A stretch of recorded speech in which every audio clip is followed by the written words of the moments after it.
ಇರೋ ಹಾಗಿದ್ರೆ ಹೊರಗಡೆ ಇರು. ನನ್ನ ಪೂಜೆಗೆ ಏನಾದ್ರು ತೊಂದರೆ ಮಾಡಿದ್ರೆ ಪರಿಣಾಮ ನೆಟ್ಟಗಿರೋದಿಲ್ಲ. Okay, no problem. ನಾನು ಆಚೆ ಇರ್ತೀನಿ. ಎಷ್ಟೇ ಆದರೂ ನೀನು ಹಠ ಬಿಡಲ್ಲ ಅಲ್ವಾ? ಏನಾದರೂ ಮಾಡ್ಕೊ. ತ್ರಿಶೂಲ್, ಇದು ನಿಜವಾಗ್ಲೂ ನೀನೇನಾ?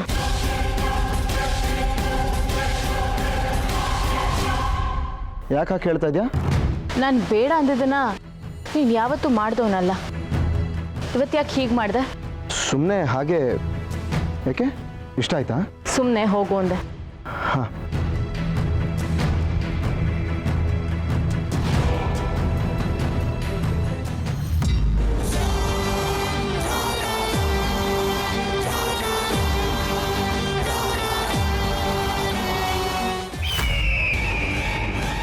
ಇಬ್ಬರು ಒಟ್ಟಿಗೆ ಬಂದಿದ್ದೀರಾ? ಯಾವುದೋ ಮುಖ್ಯ ವಿಚಾರವನ್ನ ತೆಗೆದುಕೊಂಡು ಬಂದಿರೋ ಆಗಿದೆ? ಹೌದು ಒಡೆಯ, ಮುಖ್ಯವಾದ ವಿಚಾರವೇ. ಆ ಇಚ್ಛಾಧಾರಿ ನಾಗಿಣಿ ಎಲ್ಲೋ ಹೋಗ್ತಿದ್ದಾಳೆ. ಅವಳನ್ನು ನೋಡಿದ್ರೆ ಪೂಜೆಗೆ ಅಂತ ಯಾವುದೋ ದೇವಸ್ಥಾನಕ್ಕೆ ಹೋಗ್ತಾ ಇದ್ದಾಳೆ ಅಂತ ಅನ್ಸುತ್ತೆ. ಪೂಜೆ ಅಂದ್ಕೊಂಡಿದ್ದೆ. ಆ ಇಚ್ಛಾಧಾರಿ ನಾಗಿಣಿ ಇದೇ ಹೆಜ್ಜೆ ಇಡ್ತಾಳೆ ಅಂತ ನಿರೀಕ್ಷೆ ಮಾಡಿದ್ದೆ. ಏನಾಯ್ತು? ಅಂದರೆ ಆ ಇಚ್ಛಾಧಾರಿ ನಾಗಿಣಿ ನಾಗರ ಪಂಚಮಿಯ ಪೂಜೆಗೆ ಸಿದ್ಧವಾಗ್ತಿದ್ದಾಳೆ. ಅವಳ ಜೊತೆ ಆದಿಶೇಷನೂ ಇದ್ದಾನೆ. ಹಾಗಾದ್ರೆ ನನ್ನ ನಿರೀಕ್ಷೆ ಸತ್ಯ.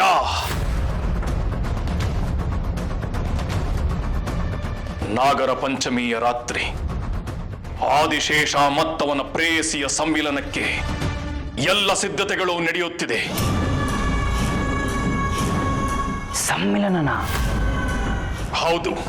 ಆ ಇಚ್ಛಾಧಾರಿ ನಾಗಗಳು ನಾಗರ ಪಂಚಮಿಯ ದಿನದಂದು ಶಿವನಿಗೆ ವಿಶೇಷವಾದ ಪೂಜೆಯನ್ನು ಮಾಡಿ ಅವನಿಂದ ಆಶೀರ್ವಾದ ಪಡೆದು ಶಕ್ತಿವಂತರಾಗುತ್ತಾರೆ. ಈ ಜನ್ಮದಲ್ಲಿ ಬೇರಾಗಿದ್ದ ಆದಿಶೇಷ ಮತ್ತೆ ಶಿವಾನಿ ಆ ಮುಕ್ಕಣ್ಣನ ಆಶೀರ್ವಾದ ಪಡೆದು ಈ ಜನ್ಮದಲ್ಲಿ ಮತ್ತೆ ಒಂದಾಗುತ್ತಾರೆ. ಅದೇ ಅವರ ಗುರಿ. ಅವರಿಬ್ಬರ ಮಿಲನದಿಂದ ಏನಾಗುತ್ತೆ? ನಮಗೇನಾದ್ರೂ ತೊಂದರೆ ಆಗತ್ತಾ? ಬರೀ ತೊಂದರೆಯಲ್ಲ, ನಮ್ಮ ಅಸ್ತಿತ್ವವೇ ಉಳಿಯುವುದಿಲ್ಲ. ಆ ನಾಗಮಣಿ ಸುಲಭವಾಗಿ ಅವರ ಪಾಲಾಗುತ್ತದೆ. ಇವಾಗ ನಾವ್ ಏನ್ ಮಾಡ್ಬೇಕು ಒಡೆಯ? ನಾಗರ ಪಂಚಮಿಯ ರಾತ್ರಿ ಆದಿಶೇಷ ಮತ್ತವನ ಪ್ರೇಯಸಿಯ ಸಮ್ಮಿಲನವನ್ನ ತಡೆಯಬೇಕು. ಅವರಿಬ್ಬರನ್ನು ದೂರ ಮಾಡಬೇಕು.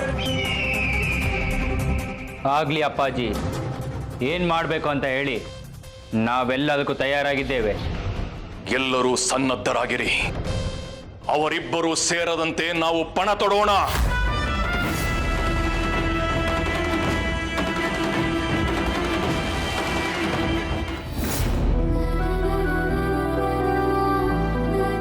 ಶಿವಾನಿ, ನೀನು ಇಲ್ಲದೆ ಇರೋದು ಏನೋ ಮಿಸ್ ಮಾಡ್ಕೊಂಡಂಗೆ ಫೀಲ್ ಆಗ್ತಾ ಇದೆ. ನನ್ನ ಮನಸ್ಸು ತಡೀತಾ ಇಲ್ಲ. ನೀನಿರೋ ಕಡೆ ಹೊರಟೋಗು ಅಂತ ನನ್ನ ಮನಸ್ಸು ಹೇಳ್ತಾ ಇದೆ. ಇಷ್ಟು ಹಠ ಅಲ್ಲ, ಕಡೆಗೂ ನೀನು ಹಠ ಸಾಧಿಸ್ಬಿಟ್ಟೆ. ನಾನು ಮಿಸ್ ಮಾಡ್ಕೋತಾ ಇದ್ದೀನಲ್ಲ, ನೀನು ನನ್ನ ಹಾಗೆ ಮಿಸ್ ಮಾಡ್ಕೋತಾ ಇದೆಯಾ? ಒಂದೇ ಒಂದು ಸರಿ ತ್ರಿಶೂಲ್, ನೀನು ನೆನಪಾಗ್ತಿದೆ, ನನ್ನ ಹತ್ರ ಬಾ ಅಂತ ಹೇಳು, ಓಡ್ ಬಂದ್ಬಿಡ್ತೀನಿ. ನಾನು ನಿನ್ನನ್ನು ಬರೀ ಪ್ರೀತಿಸ್ತಾ ಇದ್ದಾಗಲೇ ನೀನು ನನ್ನ ಕಣ್ಣೆದುರಿಗೆ ಒಂದೇ ಒಂದು ಕ್ಷಣ ಕಾಣಿಸ್ತಿಲ್ಲ ಅಂದ್ರೂ ಒದ್ದಾಡ್ತಾ ಇದ್ದೆ. ಇವಾಗ ನೀನು ನನ್ನ ಅರ್ಧಾಂಗಿ. ಇವಾಗ ನನ್ನ ಪಾಡು ಕೇಳಬೇಕಾ? Shivani, Shivani, Shivani, I miss you a lot. ನಿನ್ನನ್ನು ಗುರುಬೇಕು. ನೋಡು, ಮೂತಿ ನೋಡು, ಕೋಪ ಮೂಗ್ ತುದಿಲೇ ಇರುತ್ತೆ. I love you Shivani.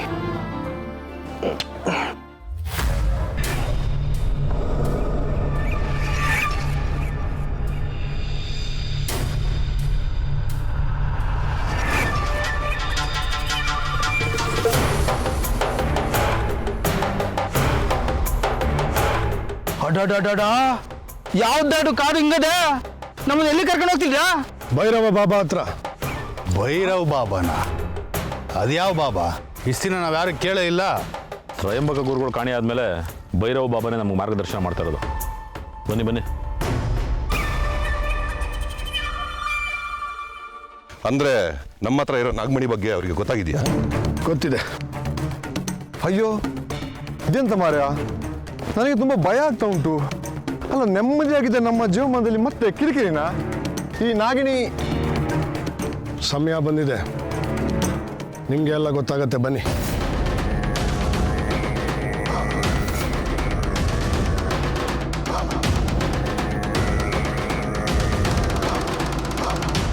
ಬಾಬಾ, ಸ್ನೇಹಿತರೆಲ್ಲರೂ ಬಂದಿದ್ದಾರೆ.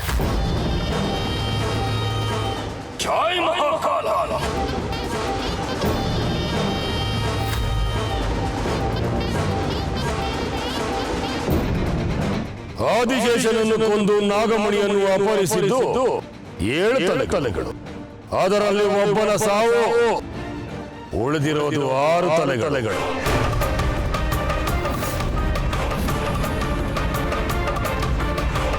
ಸರ್ಪಗಳ ಸೇಡನ್ನು ಹೊರಕೊಂಡು 23 ವರ್ಷಗಳ ಕಾಲ ಕಳೆದಿದ್ದೀರಾ. ಈಗ ಆ ಸೇಡಿಗೆ ಎದೆಯೊಡ್ಡುವ ಸಮಯ ಹತ್ತಿರ ಬಂದಿದೆ.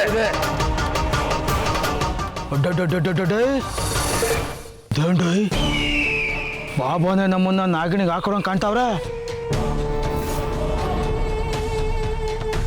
ಅಲ್ಲ, ಇವಾಗಲೇ 23 ವರ್ಷ ಕಳೆದಿದ್ದೀವಿ, ಇನ್ನೊಂದು ವರ್ಷ ತಲೆ ಮುಸ್ಕೊಂಡ್ರೆ ಆಗಲ್ವಾ? ಎಷ್ಟು ದಿನ ನೀವು ಆ ನಾಗಿಣಿಯಿಂದ ಪಾರಾಗಿದ್ರಿ, ಆದ್ರೆ ಈಗ ಆ ನಾಗಿಣಿಯ ಸೇಡು ದುಪ್ಪಟ್ಟಾಗಿದೆ. ಅಷ್ಟೇ ಅಲ್ಲ, ಆದಿಶೇಷ ಕೂಡ ಅವಳ ಜೊತೆ ಸೇರ್ಕೋತಾ ಇದ್ದಾನೆ.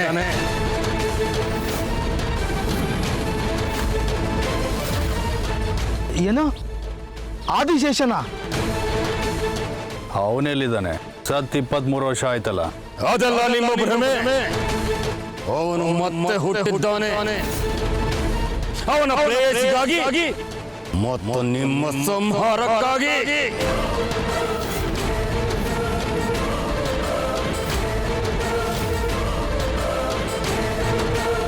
ದಿಗ್ವಿಜಯ್, ಬಾಬಾ ಹೇಳ್ತಾರ ನಿಜನಾ? ನಿಜ, ನಿಮಗೆಲ್ಲ ವಿವರವಾಗಿ ಆಮೇಲೆ ಹೇಳ್ತೀನಿ. ನೋಡಿ, ಈಗ ಆಗಿರೋದ್ರ ಬಗ್ಗೆ ಚರ್ಚೆ ಬೇಡ. ಮುಂದೆ ಕಾದಿರೋ ವಿಪತ್ತಿನ ಬಗ್ಗೆ ಯೋಚನೆ ಮಾಡಿ. ಆದಿಶೇಷ ಪುನರ್ಜನ್ಮ ಪಡೆದು ಇಷ್ಟು ವರ್ಷಗಳಾದರೂ ನಿಮಗೇನು ತೊಂದರೆಯಾಗಿರಲಿಲ್ಲ. ಕಾರಣ ಆ ಇಚ್ಛಾಧಾರಿ ನಾಗಿಣಿ ಆದಿಶೇಷನ ಹುಡುಕೋದ್ರಲ್ಲೇ ಸಮಯ ಕಳೆದ್ಲು. ಆದರೆ ಈಗ ಅವಳ ಹುಡುಕಾಟ ಅಂತಿಮ ಹಂತಕ್ಕೆ ಬಂದು ತಲುಪಿದೆ. ಅವರಿಬ್ಬರ ಮಿಲನಕ್ಕೆ ವೇದಿಕೆ ಕೂಡ ಸಿದ್ಧವಾಗಿದೆ. ಅದೇ ನಾಳೆಯ ನಾಗರ ಪಂಚಮಿ.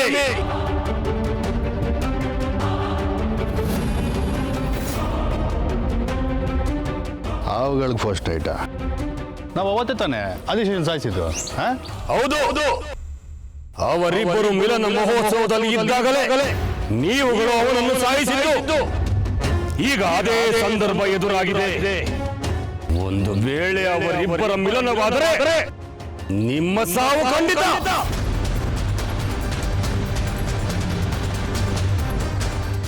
ಬಾಬಾ, ಹಾವುಗಳ ಮಿಲನಕ್ಕೂ ನಮ್ಮ ಸಾವುಗೂ ಏನು ಸಂಬಂಧ? ಇಚ್ಛಾಧಾರಿ ನಾಗಗಳ ಮಿಲನದಿಂದ ಅವುಗಳ ಶಕ್ತಿ ಹೆಚ್ಚಾಗುತ್ತೆ. ಅವುಗಳ ಶಕ್ತಿ ಹೆಚ್ಚಾದ್ರೆ ನಿಮ್ಮಗಳ ಆಯುಷ್ಯ ರೇಖೆ ಕ್ಷೀಣಿಸುತ್ತಾ ಹೋಗುತ್ತೆ. ಅವರ ಸೇಡು ನಿಮ್ಮನ್ನು ಆವರಿಸಿಕೊಳ್ಳುತ್ತೆ. ನೀವುಗಳು ಪ್ರಾಣ ಕಳೆದುಕೊಳ್ಳುತ್ತೀರಾ.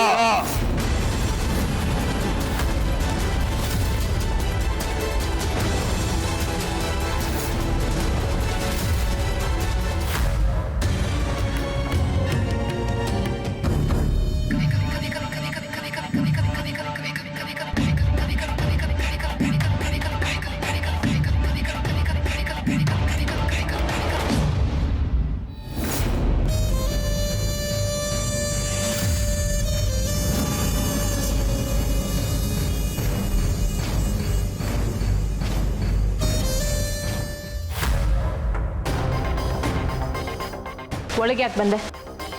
ಬರಬೇಡ ಅಂತ ಹೇಳಿದ್ದೆ ತಾನೆ. ನಿನ್ನನ್ನು ನೋಡದೇ ಇರೋದಕ್ಕಾಗಲಿಲ್ಲ, ಬೋರ್ ಹೊಡಿತಾಯಿತ್ತು, ಅದಕ್ಕೆ ಬಂದೆ. ತ್ರಿಶೂಲ್, ನಾನು ಪೂಜೆ ಮಾಡಬೇಕು, ನನಗೆ ತೊಂದರೆ ಕೊಡಬೇಡ. ನಾನು ಇಲ್ಲಿಗೆ ಬಂದಿರೋ ಉದ್ದೇಶನೇ ಬೇರೆ. ಅದಕ್ಕೆ ಅಡ್ಡಿ ಆಗಬೇಡ. ನನ್ನ ಉದ್ದೇಶ ಈಡೇರ್ತಾ ಇದೆಯಲ್ಲ, ಅಷ್ಟು ಸಾಕು. ನಿನ್ನ ಉದ್ದೇಶನ? ಏನಿನ್ನ ಉದ್ದೇಶ? ಅದು ಅದು ನಿನ್ನ ಜೊತೆಗಿರೋದು. ತ್ರಿಶೂಲ್, ನನಗಿಷ್ಟ ಇಲ್ದಿರೋದನ್ನ ಮಾಡೋನಲ್ಲ ಅಲ್ವಾ ನೀನು? ನೀನು ಮೊದಲು ಹೋಗಿಲ್ಲಿಂದ. ನಾನು ಪೂಜೆಗೆ ತಯಾರಿ ಮಾಡ್ಕೋಬೇಕು. ನೀನು ಎಲ್ಲೇ ಹೋದರೂ ನಾನು ಹಿಂದೆನೇ ಬರ್ತೀನಿ. ನೀನು ನಂಗೆ ಸಿಗೋವರೆಗೂ, ನೀನು ನನ್ನವಳಾಗೋವರೆಗೂ.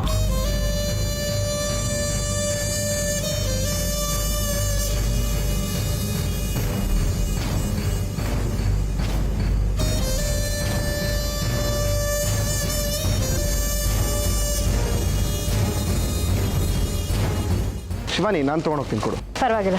ಅಯ್ಯೋ ಪರಲ್ಲ, ಭಾರಲ್ಲ ಯಾಕೆ ಎತ್ತೀಯ? ನಾನು ತೊಗೊಂಡೋಗ್ತೀನಿ ಕೊಡು. ಪರವಾಗಿಲ್ಲ ಅಂತ ಹೇಳಿದ್ನಲ್ಲ ತ್ರಿಶೂಲ್, ನಾನೇ ಎತ್ಕೊಂಡು ಹೋಗ್ತೀನಿ.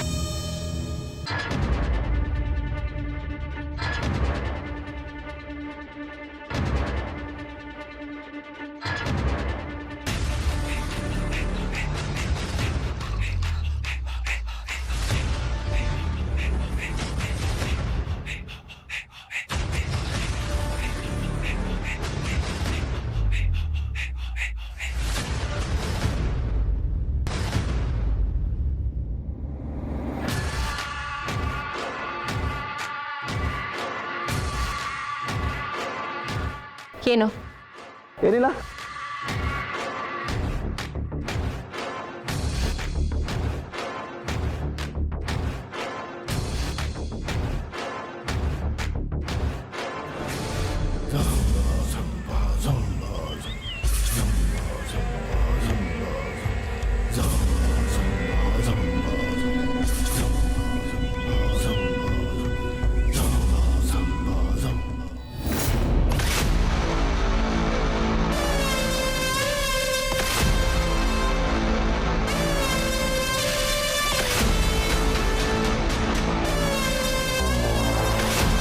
ಏನೋ ನಿಂತ್ಕೊಂಡು ಸುಮ್ಮನೆ ನೋಡ್ತಿದ್ಯಲ್ಲ? ಹೂ ನನ್ನ ಕೈಗೆ ಎಟಕ್ತಿಲ್ಲ. ಬಾ ಬಿಡಿಸ್ಕೊಡು.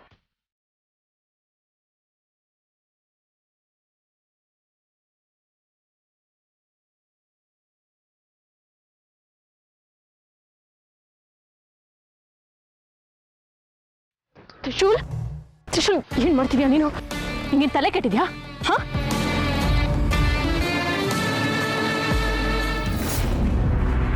ಶಿವಾನಿ, ಇವತ್ತಿನ ನನಗೆ ಬೇಕೇ ಬೇಕು.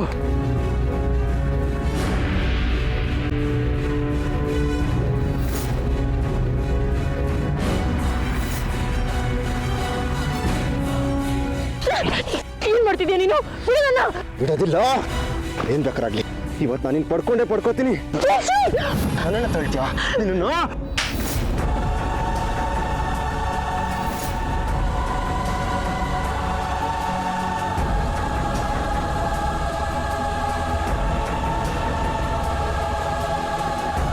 ಶಿವಾನಿ,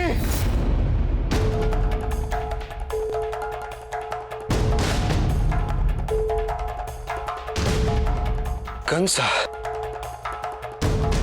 ಯಾಕಿಂತ ಕೆಟ್ಟ ಕನ್ಸು ಬಿತ್ತು? ಶಿವಾನಿನ ನಾನು ಪ್ರಾಣಕ್ಕಿಂತ ಹೆಚ್ಚಾಗಿ ಪ್ರೀತಿಸೋ ಶಿವಾನಿ ಬಗ್ಗೆ ನನ್ನ ಮನಸ್ಸಲ್ಲಿ ಇಷ್ಟು ಕೆಟ್ಟದಾಗಿ ನನ್ನ ಮನಸ್ಸಿನ ಮೇಲೆ ನನಗೆ ಅಸಹ್ಯ ಆಗ್ತದೆ.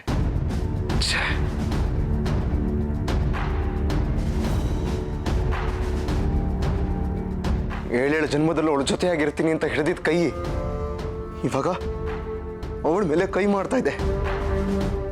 ಯಾಕೆ ಈ ಥರ ಕೆಟ್ಟ ಕನ್ಸ್ಬಿತ್ತು ನನಗೆ? ಶಿವಾನಿ ಯಾವುದಾದ್ರೂ ಕಷ್ಟದಲ್ಲಿ ಸಿಕ್ಕಾಕೊಂಡಿದ್ದಾಳ? ಇದು ಅದ್ರ ಮುನ್ಸೂಚನೆನಾ? ಗೊತ್ತಾಗ್ತಿಲ್ಲ. ಶಿವಾನಿ, ನಾನು ಎಷ್ಟು ಹೇಳಿದೆ ನಿನಗೆ, ಹೋಗ್ಬೇಡ ಇಲ್ಲಿಂದ, ಹೋಗ್ಬೇಡ ಅಂತ. ನನ್ನ ಮಾತೇ ಕೇಳೋದಿಲ್ಲ. ಎಷ್ಟು ಹಠ ನಿನಗೆ. ನಾನು ಬರ್ತೀನಿ ಅಂತಂದೆ, ನೀನು ಬೇಜಾರು ಮಾಡ್ಕೋತೀಯ.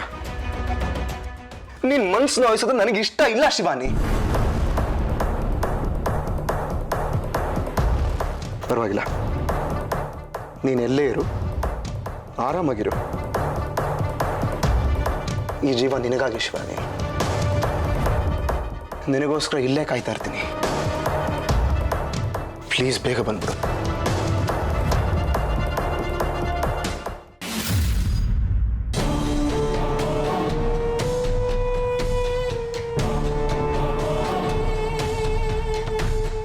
ಮಾಯಾ, ತ್ರಿವಿಕ್ರಮ್, ನೀನು ಹೊರಗಡೆ ಬಂದಿದ್ದು ಶಿವಾನಿಗೆ ಅನುಮಾನ ಬಂದಿಲ್ಲ ತಾನೆ? ಇಲ್ಲ, ಶಿವಾನಿ ಪೂಜೆ ಮಾಡಿ ಸುಸ್ತಾಗಿ ಗಾಢವಾಗಿ ಮಲ್ಕೊಂಡಿದ್ದಾಳೆ. ಶಿವಾನಿಗೆ ನೀನೇ ತ್ರಿಶೂಲ್ ಅಂತ ನಂಬಿಕೆ ಇದೆ ತಾನೆ? ನಂಬಿಕೆನಾ? ಶಿವಾನಿ ಮುಂದೆ ಹೋಗಿ ನಾನು ತ್ರಿಶೂಲ್ ಅಲ್ಲ ಅಂತ ಹೇಳಿದ್ರು ಒಪ್ಕೊಳ್ಳಲ್ಲ. ನಾನು ಇದನ್ನೇ ನಿರೀಕ್ಷೆ ಮಾಡಿದ್ದೆ. ಭೇಷ್ ತ್ರಿವಿಕ್ರಮ. ಮಾಯಾ, ನನಗೆ ಒಂದು ಅರ್ಥ ಆಗ್ತಾ ಇಲ್ಲ. ನನ್ನನ್ನು ಯಾಕೆ ತ್ರಿಶೂಲ್ ರೂಪದಲ್ಲಿ ಕಳಿಸಿದ್ಯಾ? ನಾನು ಅಲ್ಲೇನು ಮಾಡಬೇಕು? ಮಾಡೋ ಕೆಲಸ ತುಂಬ ಇದೆ. ಏನು? ಶಿವಾನಿನ ನೀನು ಒಪ್ಪಿಸ್ಕೋಬೇಕು.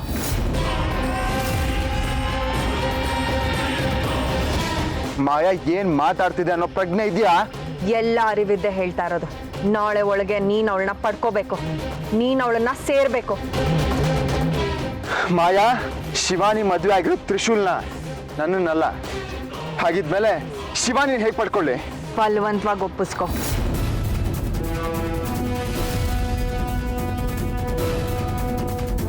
ಮಾಯಾ, ನಿಂಗೇನೋ ಆಗಿದೆ. ನಿಜವಾಗ್ಲೂ ಇದು ನೀನೇನಾ? ನಾನು ಹೇಳ್ತಾ ಇರೋದು ನಿಜ. ನನ್ನ ಮಾತು ಕೇಳಿದ್ರೆ ಶಿವಾನಿ ನನಗೆ ಸಿಗೋದು, ಇಲ್ಲ ಅಂದರೆ ಶಿವಾನಿ ನನ್ನ ಕೈ ತಪ್ಪು ಹೋಗೋದ್ರಲ್ಲಿ ಯಾವ ಸಂಶಯನೂ ಇಲ್ಲ. ನೀನು ಹೇಳೋಗಿ ಮಾಡಿದ್ರೆ ಶಿವಾನಿ ನಂಗೆ ಸಿಗ್ತಾಳೆ ಅನ್ಕೊಂಡಿದ್ಯಾ? ಇಲ್ಲ, ಕೈ ತಪ್ಪು ಹೋಗ್ತಾಳೆ. ನನ್ನ ಮೇಲೆ ಅಲ್ಪ ಸ್ವಲ್ಪ ಪ್ರೀತಿ ಗೌರವ ಅನ್ನೋದಿದೆ, ಅವಾಗ ಅದು ಇರೋದಿಲ್ಲ. ಹಾಗಾಗಲ್ಲ. ಪಡ್ಕೊಳಕ್ ಹೋಗಿ ಸಿಗಾಕೊಂಡ್ರೆ ಅವಾಗ ನನ್ನ ಶಿವಾನಿ ಸುಮ್ಮನೆ ಬಿಡ್ತಾಳ? ನಿನಗೆ ಬೇಕಾಗಿರೋದು ಅದೇ ತಾನೆ? ಅವಳನ್ನ ಬಲವಂತ ಮಾಡ್ತಿರೋದು ನೀನೇ ಆದ್ರೂ ಅವಳು ಕಣ್ಣು ಕಾಣಿಸೋದು ತ್ರಿಶೂಲ್. ಅವಳನ್ನ ಹಾಳು ಮಾಡೋದು ತ್ರಿಶೂಲೇ ಹೊರತು ತ್ರಿವಿಕ್ರಮ್ ಅಲ್ಲ. ಅವಳು ಅವನನ್ನ ದ್ವೇಷ ಮಾಡ್ತಾಳೆ, ಅವನ ಮೇಲೆ ಕೆಟ್ಟ ಭಾವನೆ ಬರುತ್ತೆ. Wow, super Maya, you are great, you are really great. ನಾನು ಇದನ್ನೆಲ್ಲ ಯೋಚನೆ ಮಾಡಿರಲಿಲ್ಲ. Thank you so much. ಒಟ್ಟಿನಲ್ಲಿ ಶಿವಾನಿನ ಅನುಭವಿಸೋದು ನಾನೇ, ಮದುವೆ ಆಗೋದು ನಾನೇ. ಶಿವಾನಿ ನನ್ನೋಳಾಗ್ತಾಳೆ.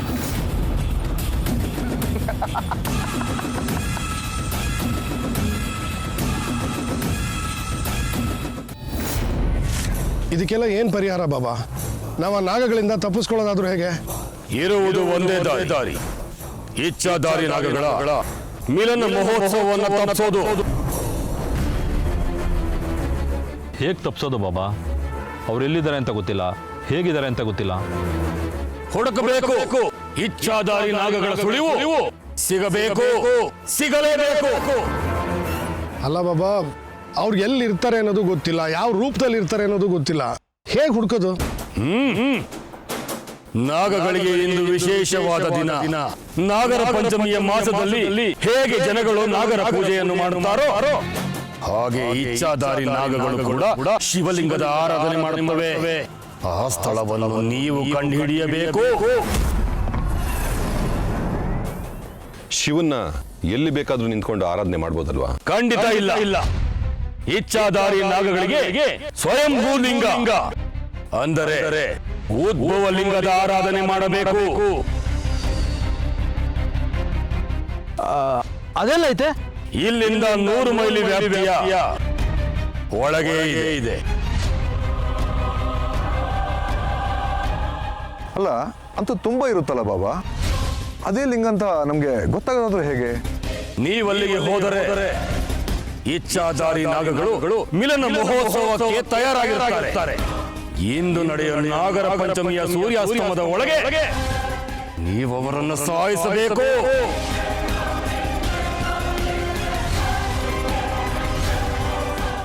ಒಂದು ವೇಳೆ ಅವರ ಮಿಲನ ಮಹೋತ್ಸವದ ಕಾರ್ಯಕ್ರಮ ಜರುಗಿದರೆ ನಿಮ್ಮ ಜೀವನದ ಕೊನೆಯ ಕ್ಷಣಗಳು ಆರಂಭ.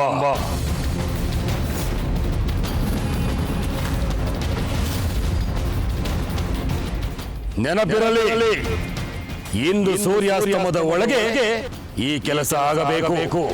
ಸರಿ ಬಾಬಾ.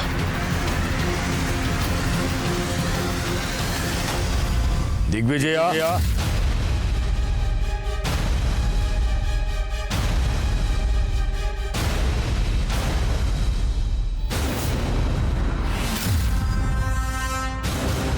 ತಗೋ. ಇಚ್ಛಾಧಾರಿ ನಾಗಗಳನ್ನು ಸಂಹಾರ ಮಾಡುವಾಗ ವಿಪತ್ತು ಎದುರಾಗಬಹುದು. ಇದನ್ನು ಬಳಸು. ಇದರ ಶಕ್ತಿ ನಿನ್ನನ್ನು ಕಾಪಾಡುತ್ತದೆ. ಇಚ್ಛಾಧಾರಿ ನಾಗಗಳನ್ನು ನಾಶ ಮಾಡುತ್ತದೆ.